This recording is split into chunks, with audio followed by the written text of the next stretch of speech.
Assalamualaikum warahmatullahi wabarakatuh. Selamat petang semua.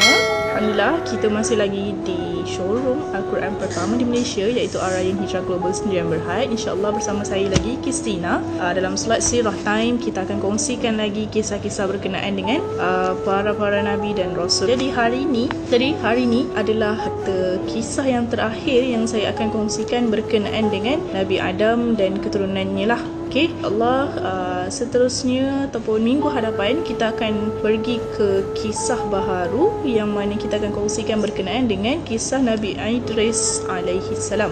Okay, jadi sebelum saya mulakan perkongsian pada petang ni, nak ingatkan kepada anda semua yang belum lagi subscribe YouTube channel kita, anda boleh pergi ke YouTube channel kita Al-Rayyan Hijrah dan juga Nur Hafizah Saad. Anda boleh pergi subscribe dan like semua video yang ada, dan juga boleh share kepada kawan-kawan juga.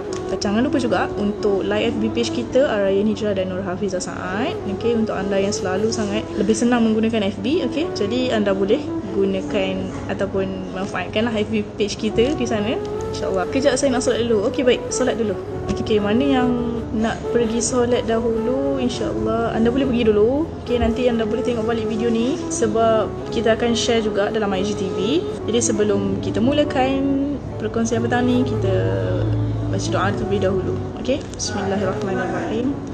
Alhamdulillahirrabbilalamin, Ar-Rahmanirrahim, Maliki Yawmiddin, Iyyaka na'budu wa iyyaka nasta'in, ihdinas siratal mustaqim, siratal ladzina an'amta 'alaihim ghairil maghdubi 'alaihim waladdallin. Bismillahirrahmanirrahim. Allahumma iftah 'alaina hikmataka wa anshur 'alaina min khaza'in rahmatika ya arhamar rahimin. Rabbi shrah li sadri wa yassir li amri wahlul 'uqdatam min lisani yafqahu qawli. Allahumma faqihna fid din wa 'allimna ta'wil. Alhamdulillah. Jadi hari ini kita pergi secara ringkas lah kot, sebab kisah hari ini lebih kepada keturunan Nabi Adam alaihi salam, anak-anak dan cucu cicitnya, dan kita akan sambung pula minggu hadapan dengan kisah Nabi Idris alaihi salam. Okay, jadi saya perlukan perhatian daripada anda semua yang mana free sekarang, boleh dengarkan baik-baik kisah pada petang ni. Mungkin anda tak pernah dengar lagi tentang kisah yang saya akan kongsikan. Okay, jadi semoga apa yang saya ceritakan kepada anda pada petang ni dapat bagi orang kata moral of the story. Nanti anda boleh dapat dan anda boleh kongsikan kepada kawan-kawan juga. Saya tahu ramai yang menonton saya punya perkongsian setiap petang ni, ramai daripada kalangan pelajar, kan? Betul tak? Jadi tak ada masalah walaupun anda adalah masih seorang pelajar ataupun mak baya mak saya. Okay, insyaAllah siapa-siapa pun boleh mendengar. Okay, baik, kita mulakan. Jadi hari ini saya akan mulakan dengan perkongsian berkenaan dengan penderitaan hidup Nabi Adam AS bersama isterinya Siti Hawa setelah apa yang berlaku. Baginda kehilangan Habil, anaknya. Jadi perbuatan Qabil yang membunuh Habil telah meninggalkan kesan penderitaan jiwa yang sangat-sangat berat ke atas Nabi Adam AS dan juga Siti Hawa sendiri. Jadi apa yang membuatkan mereka menderita? Ada 4 perkara yang membuatkan Nabi Adam AS dan juga Siti Hawa sangat menderita atas apa yang berlaku ke atas Habil. Jadi pertama, penderitaan pertama yang mereka rasa adalah mereka sangat kesal atas perbuatan Qabil yang menderhakai Allah. Yang kedua adalah penderitaan kedua yang mereka lalui adalah Habil yang mereka sangat sayangi telah mati terbunuh oleh saudara kandungnya sendiri. Dan yang ketiga, puteri baginda yang mana yang tercantik iaitu Iklimah ni telah terkorban. Walaupun dia seorang yang sangat solehah, sangat tinggi ketakwaannya, tapi akibat perbuatan Qabil ni dia terkorban sama. Dan penderitaan yang keempat yang dilalui oleh Nabi Adam AS bersama Siti Hawa, tak lupalah juga kepada anaknya iaitu Labuda. Anak perempuannya Labuda yang tak ada jodoh dan hidup membujang. Kerana apa? Kerana jodohnya iaitu Qabil telah melarikan diri, tak nak berkahwin dengannya lah. Jadi 4 penderitaan ni semuanya Nabi Adam AS dan Siti Hawa. 4 penderitaan ni adalah berkaitan dengan 4 orang anaknya lah. Tak ada seorang pun yang baginda tinggalkan, maksudnya tak terfikir. Ke 4 anaknya baginda risaukan lah Lebih-lebih lagi Habil yang telah berkorban. Okey. Assalamualaikum, selamat petang semua. Jadi begitulah penderitaan hidup Nabi Adam AS dan Siti Hawa akibat daripada kerana seorang sahaja anaknya, anak sulung pula tu. Okey, dan penderitaan itu sungguh besar dan amat menyeksakan mereka lah. Okey. Jadi untuk anda yang mana yang masih kecil lagi lah, yang masih orang kata umur masih remaja lagi, okey, jagalah diri anda, okey, insya-Allah. Semoga Allah lindungi kita kalau kita jaga diri kita baik-baik. Okey, jadilah anak yang solehah, turuti kata mak ayah. Di pesanan dekat sini, janganlah kecewakan mak ayah, janganlah orang kata musnahkan harapan mak ayah, okey. Jadilah anak yang baik, okey, tak rugi pun jadi anak yang baik, okey. Sebab itu penting dengarkan kisah-kisah Nabi ni supaya kita ni tak kisahlah ibu bapa sendiri pun boleh ambil kisah-kisah Nabi ni, boleh kongsikan kepada anak-anak supaya anak-anak tu rasa lebih dekat dengan Islam. Okey, nak jadikan contoh semua kisah-kisah sirah daripada kisah para Nabi dan Rasul. Okey, jadi lebih dekatlah penghayatan Islam dengan anak-anak kita kan. Itulah pesanan ringkas daripada saya. Okey, jadilah anak-anak yang salihah, yang soleh, insya-Allah. Semoga dapat menyenangkan hati mak ayah selalu. Jangan buat mereka rasa orang kata sedih, kecewa dan sebagainya. Buat yang terbaik untuk mak ayah. Sebab kita tak tahu betapa susah payahnya mereka membesarkan kita. Memang kita rasa macam dah makin besar, nak itu nak ini kita boleh dapat, tapi bayangkan apa yang mereka lakukan sepanjang mereka membesarkan anda. Saya cakap ni tak kisahlah kepada, mostly kalau boleh kepada adik-adik lah kan. Sebab zaman sekarang saya tengok ramai yang macam terlalu orang kata agak sosial. Jadi saya harap anda semua jaga diri, jadi anak yang terbaik untuk mak ayah. Okey, saya tak tahu kenapa tapi saya rasa macam geram tau nak cakap juga benda ni. Kalau ada adik-adik yang mendengar, tolonglah ingatlah pesanan saya. Okey, ingat pesanan saya. Jangan nanti dah besar kita akan rasa menyesal. Okey, buat yang terbaik.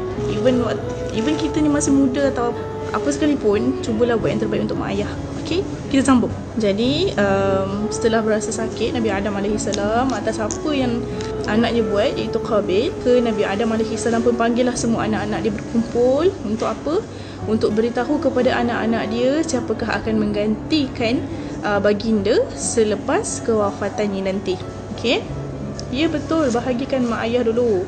Tengok semua mak-mak dah keluar dah ni. Cabaran membesarkan anak-anak, ibu ni mampu berdoa. Ya betul, kalau boleh kita sebagai anak-anak ni tolonglah harapkan doa ibu, minta buat baiklah dengan ibu. Nak kata bukanlah buat baik dengan ibu sahaja, dengan bapa pun boleh, perlu juga. Okey, tapi sebaiknya kita dahulukan ibu. Okey, dahulukan ibu dulu. Bayangkan dia nak lahirkan kita pun dah susah, nak menahan, sebelum nak melahirkan kita pun dah, nak bawa kita pun dah susah, apatah lagi nak melahirkan, nak menjaga kita pula kan. Nabi Adam AS kumpulkan anak-anaknya, semua anak-anak baginda, okay, dan memberitahu kepada mereka semua siapakah yang akan menggantikannya selepas tu. Dan akhirnya jawatan tersebut diberikan kepada anak bongsunya, iaitu Nabi Syith AS. Nabi Syith. Okay? Saya risau sangat sebab kita kan dah akhir zaman. Kita boleh katakan sekarang kita memang berada di akhir zaman. Okay? Jadi saya risau sangat dekat semua adik-adik yang mungkin, yelah, saya sendiri dah lalui zaman tu. Jadi kita sedarlah kalau kita, sebab masa ni kita tak boleh ulang balik tau. Masa ni kita tak boleh ulang balik. Jadi saya fikir, sebab saya dah lalui benda tu, bukanlah kata saya dah lalui lah. Jadi kita tahu bila dah besar nanti, kalau kita buat salah sikit kita akan rasa menyesal. Okay, jadi dengarlah cakap mak ayah, tak rugi pun. Kalau saya pun sekarang bila dah besar ni, saya fikir satu je, kalau saya nak hidup senang, bagi lebih kat mak ayah. InsyaAllah rezeki tu, kalau saya ada rezeki lebih untuk keluarga, saya dahulukan keluarga dululah. InsyaAllah doakan saya selalu istiqamah untuk buat tu, untuk mak ayah dan juga family. Seperti yang kita tahu, sama lagi Nabi Adam pun dah kumpulkan anak-anak dia dan dah umumkan bahawa Nabi Syith AS yang akan mengganti jawatan Nabi Adam AS setelah kewafatannya nanti. Okey, tapi kita pun memang orang kata tahulah kan. Tengok saya dah tak fokus dah, insya-Allah. Tengah hujan sekarang ni, so siapa-siapa yang mana tempat dia hujan, anda boleh baca Allahumma sayyiban nafi'an. Okey, jadi setelah menjalani kehidupan di dunia sebagai seorang manusia yang pertama, okey, ni masuk tentang Nabi Adam pula. Okey, menjadi manusia yang pertama dan sebagai seorang Nabi Allah selama 930 tahun. Okey, setelah merempuh berbagai-bagai cubaan dan ujian serta halangan, macam-macamlah Nabi Adam AS merasakan sebab lama dia hidup, okey, dan menjadi Nabi Allah selama 930 tahun. Tak sekejap ya, 930 tahun tu sangat-sangat lama. Jadi bayangkan macam mana Nabi Adam, manusia pertama, mengharungi kehidupan yang daripada awalnya tak tahu pun apa itu pasir, tak tahu pun apa itu langit, apa itu angin, macam-macam lah. Baginda tak tahu.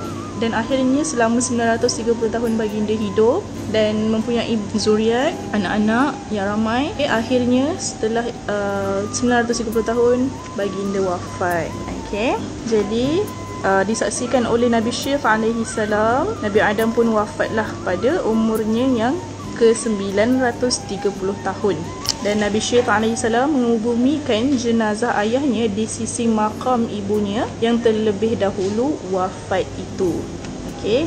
Jadi kiranya Siti Hawa hidup selama 929 tahun. Okey, dan mengikut ulama-ulama tafsir, Nabi Adam alaihi salam dan Siti Hawa dikurniakan oleh Allah seramai 27, ingat 27 orang anak. Doakan Ustazah cepat dapat jodoh. InsyaAllah, lambat lagi, saya muda lagi, tapi doakan yang baik-baik. Okay, terima kasih. Waalaikumsalam, selamat petang. Okay, jadi Nabi Adam dikurniakan oleh Allah SWT bersama Siti Hawa seramai 27 orang anak. Dan cucu baginda adalah seramai 4,000 orang, termasuk lelaki dan perempuan. Okey, masing-masing adalah perangai masing-masing. Okey, ada tabiat masing-masing, ada kesukaan masing-masing. Selesailah berkenaan dengan Nabi Adam AS. Sebab apa? Nabi Adam AS pun dah meninggal dunia. Namun Siti Hawa lah terlebih dahulu meninggalkan keluarganya. Okey, jadi kita masuk kepada Nabi Syekh AS. Okey, dan keturunan Nabi Adam. Okey, sambung sikit. Kita akan habiskan hari ini juga. Jadi dalam riwayat ahli-ahli tafsir, Nabi Syekh AS mempunyai wajah yang kacak dan serupa lebih kurang dengan Habil. Habil anak Nabi Adam AS jugalah. Kira yang Syekh ni anak bongsu Nabi Adam AS. Jadi disebabkan Syekh adalah pemberian daripada Allah SWT, okay, kepada Nabi Adam untuk menggantikan Habil yang dah terbunuh. Jadi antara kelebihan dan keistimewaan Nabi Syekh ialah baginda merupakan seorang manusia yang sangat pemurah, okey, orang pertama, dan baginda juga orang pertama yang bercakap dalam bahasa Ibrani. Okey, bahasa Ibrani. Ibrani ni adalah bahasa Bani Israel, dan baginda juga merupakan orang pertama yang memakai kopiah dan juga memakai kasut. Dan dari keturunan baginda lah, dari keturunan Nabi Syekh AS ni merupakan jaluran keturunan para Nabi dan umat yang terpilih selepas baginda. Dan baginda juga adalah ketua manusia pada zamannya lah, sebab setelah kepergian Nabi Adam AS, iaitu ayahandanya, jadi dialah ketua bagi semua umat manusia pada zaman tu. Jadi selama dia menjadi ketua bagi umat manusia pada ketika itu, dia berpandukan kepada 50 suhuf yang Allah turunkan kepadanya dan menjalankan amanah sebagai seorang ketua lah. Dan diriwayatkan oleh Rasulullah SAW, ada yang menceritakan bahawa Nabi Syekh AS bila hendak keluar berniaga sahaja, baginda akan keluar pada hari Isnin. Kenapa? Okay, baginda mendapat keuntungan yang paling banyak sekali pada hari Isnin. Dan nak dikatakan pada hari Isnin pada zaman tu, kira keberkatan dia sangat-sangatlah luar biasa. Dalam riwayat ahli tafsir, ada yang mengatakan tidak ada disebutkan siapakah isteri Nabi Syekh AS. Macam yang saya dah ceritakan semalam, malaikat Jibril turunkan bidadari daripada syurga, namun Nabi Syekh AS beritahu kepada Nabi Adam supaya mengatakan kepada malaikat untuk pulangkan kembali bidadari tersebut dalam jagaan syurga. Tapi macam mana Nabi Syekh AS ada anak dan cucu? Okay, kita baca lagi. Okay, Nabi Syekh AS ada bernikah juga dengan manusia biasa dari anak-anak cucu bapanya, itu Nabi Adam AS. Yelah, nak berkahwin dengan siapa lagi kan? Sebab Nabi Adam AS adalah orang dan manusia pertama yang wujud pada waktu itu. Jadi seperti anaknya iaitu Qabil dan Habil pun perlu berkahwin dengan kembar mereka lah, bukan kembar yang lahir sama dengan mereka, tapi kembar yang lagi satu. Jadi ada kitab tafsir yang menyebut bahawa Nabi Syith AS mempunyai seorang anak lelaki bernama Anusi. Anusi. Tapi ada setengah riwayat juga mengatakan nama anak Nabi Syith AS yang lelaki ni selain Anusi, namanya adalah Arfus. Anusi, Arfus, dan ada lagi satu nama iaitu Yanish. So ada 3 nama, sama ada Anusi, Arfus ataupun Yanish. Anak Nabi Syith AS. Baik, jadi Nabi Syith AS setelah jadi khalifah selama 965 tahun. Setelah itu Nabi Syith pun wafat selama 965 tahun, lebih lama berbanding ayahandanya iaitu Nabi Adam AS yang menjadi khalifah ataupun Nabi selama 930 tahun. Nabi Syith paling lama lah 965 tahun.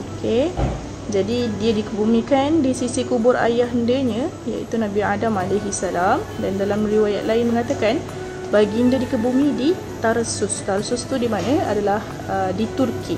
Dan bersama-sama makam baginda di Tarsus itu ialah makam Luqmanul Hakim dan baginda Khalifah Al-Ma'mun, khalifah dari dinasti Bani Abbasiyah. Kemudian setelah wafat Nabi Syith AS,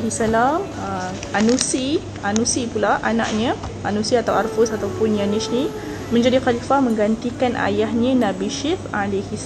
Dan dikatakan baginda Anusi juga dilantik menjadi Nabi dan Rasul menggantikan ayahandanya Nabi Syith AS. Dia mendirikan kerajaan dan mentadbirkan kerajaan tu dengan adil dan samalah macam ayahnya lakukan. Dan diriwayatkan bahawa Anusi adalah manusia pertama yang menanam pokok kurma. Jadi sekarang kita tahulah siapakah orang pertama yang menanam pokok kurma. Macam mana boleh ada pokok kurma? Jadi Anusi adalah orang pertama yang menanam pokok kurma. Dan Anusi juga bercakap dalam bahasa hikmat. Saya tak pasti bahasa hikmat tu macam mana. Dan mempelajari tulisan dan ilmu-ilmu kira-kira serta menghitung perjalanan matahari dan bulan. Jadi kalau nak kata tentang mungkin waktu, bermulanya daripada Anusi lah, sebab dia yang mempelajari tulisan dan ilmu kira-kira serta menghitung perjalanan matahari dan bulan. So siang dan malam tu, kiraan siang dan malam tu bermulanya daripada Anusi sendirilah. Mungkin setelah menjalani kehidupan selaku khalifah, selama 890 tahun Anusi pula meninggal dunia. Jadi jawatan khalifah diambil pula oleh anaknya bernama Qinan. Kita dah ada turutan dah ni, keturunan Nabi Adam AS. Yang pertama ialah Nabi Adam AS, yang kedua adalah Nabi Syith AS, yang ketiga adalah Anusi, ingat Anusi, yang keempat adalah Qinan. Qinan ni adalah anak kepada Anusi. Nampak ke? Saya rasa kalau anda tak fokus memang anda takkan dapat susul galur daripada Nabi Adam sampailah anak cucunya yang menggantikan sebagai khalifah. Jadi fokus, Nabi Adam, Nabi Syith AS, Anusi dan juga Qinan. Dan akhir sekali adalah Mahlil lah yang kita akan kongsikan sebentar lagi. Tapi kita settlekan yang Qinan ni dulu. Jadi jawatan khalifah diambil pula oleh anak Anusi iaitu Qinan dan juga dilantik oleh Allah SWT menjadi Nabi dan Rasul. Jadi diriwayatkan oleh ahli tafsir bahawa Qinan ni mempunyai kekuatan memerangi bangsa jin. Memerangi bangsa jin yang menderhaka kepada baginda lah. Sama juga baginda telah memerangi anak-anak saudara baginda yang telah menderhaka sehingga semuanya musnah. Sehingga diorang semua musnah lah, terhapus. Dan setelah memerintah dengan adil dan saksama selama 870 tahun, maka meninggallah Qinan. Nabi Adam AS berapa tahun? 930 tahun kan? Tengok balik. 930 tahun. Nabi Syith AS 965 tahun. Yang ketiga siapa? Anusi. Anusi berapa tahun? Anusi 890 tahun. Seterusnya Qinan 870 tahun. Yang terakhir adalah Mahlil. Jadi setelah Qinan meninggal dunia, baginda melantik putera baginda yang bernama Mahlil menjadi khalifah mengganti tempat baginda. Jadi Mahlil ni merupakan seorang lelaki yang sangat tampan juga. Mahlil juga ada mempunyai akhlak yang baik dan disenangi ramai orang. Sama juga seperti ayahandanya. Dan Mahlil juga dilantik oleh Allah SWT menjadi seorang Nabi dan Rasul.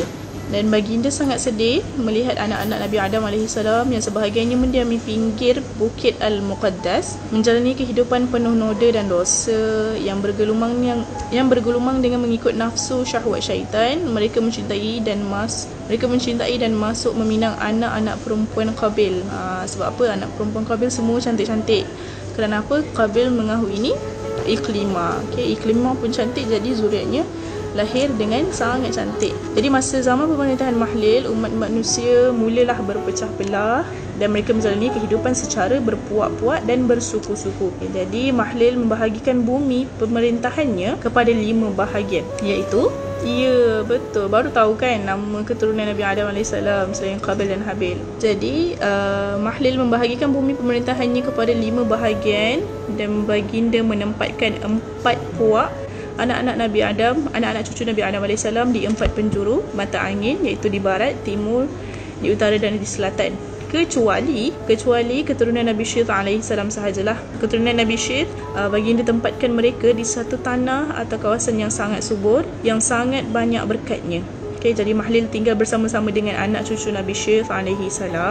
Sampai situ baginda meninggal dunia setelah memerintah selama 865 tahun. 865 tahun saja pemerintahan Mahlil tadi. Anak kepada siapa? Anak kepada, saya pun loading. Anak kepada Qinan. Jadi kewafatan Mahlil ni menyebabkan anak isteri dan cucu cicitnya sangatlah sedih dan berduka cita. Bukan saja anak isteri ataupun keluarga yang berduka cita dan sangat-sangat sedih, malah ada juga ialah bila kita ada pemimpin yang sangat baik, semua orang sayangkan pemimpin kita. Samalah seperti Mahlil ni, bila telah wafatnya Mahlil, semua masyarakat yang ada pada ketika itu, manusia yang ada pada ketika itu sangatlah sayang akan dia, sangatlah sedih bila ketiadaannya. Sampailah satu masa iblis melompat-lompat, terlonjak-lonjak kerana dia ada peluang. Dia ada peluang untuk mencucuk jarum kepada manusia-manusia yang ada pada ketika itu. Termasuklah anak kepada Mahlil sendiri, iaitu Yarid. Yarid. Jadi apa yang iblis buat, apa yang iblis rancangkan untuk merosakkan umat pada masa tu. Jadi iblis terus menjelma berjumpa dengan Yarid sebagai seorang manusia dan mendekati anak Mahlil tadi. Anak baginda Mahlil tadi yang bernama Yarid. Lalu syaitan ataupun iblis mengatakan begini kepadanya, "Kenapa kamu bersedih, saudara?" ditanyakan. Jadi Yarid pun cakaplah, "Ayah saya meninggal. Saya sangat sedih kerana saya sangat kasih kepadanya. Saya masih belum dapat menahan perasaan sedih saya ini.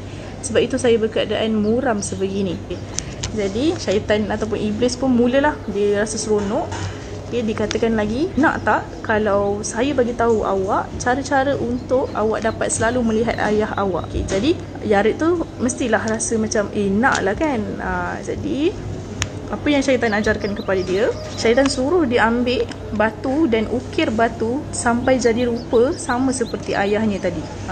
Jadi pada kisah ni kita tahulah di manakah permulaannya orang menyembah berhala. Jadi daripada kisah ni lah, kisah antara Yarid dan iblis ni tadi, yang mana iblis beritahu kepada Yarid macam mana untuk dia selalu berjumpa dengan ayahnya. Mula-mula disuruh Yarid untuk mengukir batu ayahnya, mengukir berhala yang serupa dengan ayahnya lah. Jadi diletakkan patung berhala yang serupa macam Mahlil tadi di dalam rumah Yarid, dan semua umat manusia pada ketika itu datanglah untuk ziarah dan sebagainya kan. Lalu apa iblis buat lagi, dia macam menambah-nambah lagi, dikatakan apa kata sembah pula. Jadi bermulalah pada waktu tu penyembahan berhala. Dan ramailah orang yang mula membuat patung berhala pada zaman tersebut. Dan apa yang berlaku, Allah mengutus Nabi Idris alaihissalam untuk menyeru anak-anak cucu Mahlil dan orang-orang yang telah sesat itu supaya kembali kepada Allah SWT. Jadi kita dah settle alhamdulillah berkenaan dengan kisah Nabi Adam alaihissalam serta keturunannya. Dan insyaAllah kita akan masuk berkenaan dengan Nabi Idris yang mana Allah utus Nabi Idris ni untuk menyelamatkan anak cucu Mahlil daripada penyembahan berhala pada ketika itu. Ya betul, Masa zaman Yarid dah mula, di situlah permulaannya macam mana boleh terciptanya penyembahan berhala ni tadi. Syaitan, ialah kita tahu kan, syaitan memang nak musnahkan anak-anak Adam. Jadi di situlah poinnya sudah bermula. Jadi kita akan kongsi lagi berkenaan dengan kisah ini. Masuk pula dalam kisah Nabi Idris alaihissalam, macam mana Nabi Idris bantu ataupun menghapuskan perbuatan penyembahan berhala ni tadi. Okey, insya-Allah kita akan kongsi lagi pada minggu harapan, hari Isnin.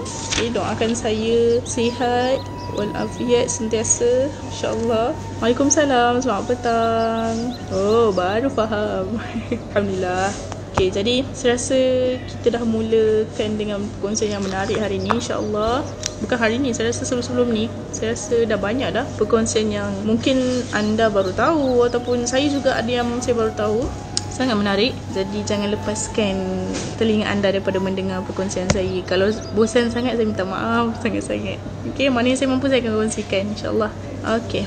Jadi itu sajalah untuk petang ini. Semoga perkongsian saya pada petang ini bagi orang kata, bagi semangat untuk anda untuk lebih suka dengan sirah-sirah Nabi ni. InsyaAllah kita akan macam mana, seronok tau sebenarnya bila kita tahu tentang sirah-sirah ni. Bukan setakat sejarah je, sejarah Malaysia je kita boleh tahu, tapi kita kena tahu juga sejarah agama kita sendiri, sejarah Nabi-Nabi dan Rasul-Rasul. Semoga kita rasa sentiasa dekat je kan. Seronok sebenarnya, saya suka. Jadi kita tutup perkongsian pada petang ni dengan tasbih kifarah dan surah Wal-Asr. Okay, bismillahirrahmanirrahim. Subhanakallahumma wa bihamdika asyhadu an la ilaha illa anta astaghfiruka wa atubu ilaik. Bismillahirrahmanirrahim. والعصر إن الإنسان لفي خسر إلا الذين آمنوا وعملوا الصالحات وتواصوا بالحق وتواصوا بالصبر. Alhamdulillah, semoga saya boleh sampaikan dengan cara yang lebih seronok lepas ni, insyaAllah. Okay, itu saja untuk petang ni. Terima kasih banyak-banyak untuk anda yang menonton. InsyaAllah siapa yang tak sempat ataupun tak ada masa lagi nak dengar, boleh pergi ke IGTV kita nanti, tengok semula dan dengar semula. Kalau dengar saja pun dah cukup dah sebenarnya, tak perlu tengok sebab tak ada apa-apa. Okay, jadi itu saja. Terima kasih. Assalamualaikum, selamat petang.